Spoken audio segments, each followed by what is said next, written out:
నమో బుద్ధాయ. జై భీమ్, జై భారత్, జై సంవిధాన్. తథాగత భగవాన్ బుద్ధ బోధిసత్వ డాక్టర్ బాబాసాహెబ్ అంబేద్కర్ ప్రణామాలు తెలియజేస్తున్నాను. బహుజన యుద్ధ పేరు యూట్యూబ్ ఛానల్కు స్వాగతం పలుకుతున్నాను. ఈ ఛానల్ను లైక్ చేయటం, షేర్ చేయటం ద్వారా ప్రజల వద్దకు తీసుకువెళ్ళమని విజ్ఞప్తి చేస్తున్నాను. ఈరోజు పూణేలో నకిలీ గురువు క్రూరత్వం. 15 ఏళ్ల పాటు ఒక మహిళపై అత్యాచారం, మూత్రం తాగించి విద్యుత్ షాకులు ఇస్తూ పూణేలో బీభత్సం చేశాడు. ఆరోగ్యం, కుటుంబ సమస్యలు పరిష్కరిస్తానని మాట ఇచ్చి ఒక స్వయం ప్రకటిత గురువు ఒక 40 ఏళ్ల మహిళను 15 సంవత్సరాల పాటు శారీరక, లైంగిక, మానసికంగా హింసించిన దారుణం బయటపడింది.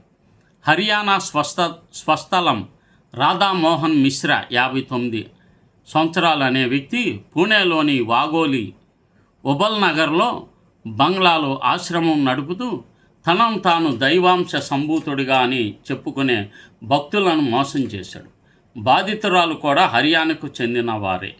ఆమె తండ్రి వైద్యుడు. కుటుంబ సమస్య కోసం గురువును సంప్రదించిన సందర్భంలో ఈ పరిచయం మొదలైంది. క్రమేణా కుటుంబం మొత్తం అతని భక్తులుగా మారారు. మిశ్రా ఆ మహిళలపై పదే లైంగిక దాడులు చేశాడు.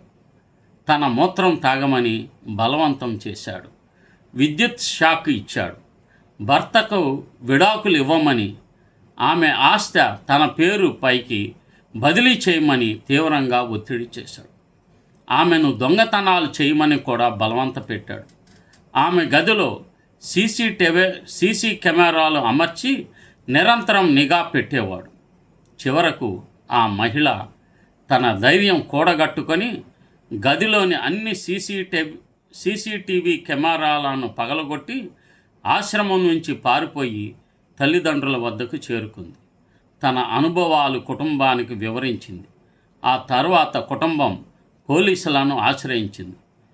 పూణే క్రైమ్ బ్రాంచ్ చర్యలు తీసుకుంది. బుధవారం తెల్లవారుజామున వాగోలి బంగ్లాపై దాడి చేసి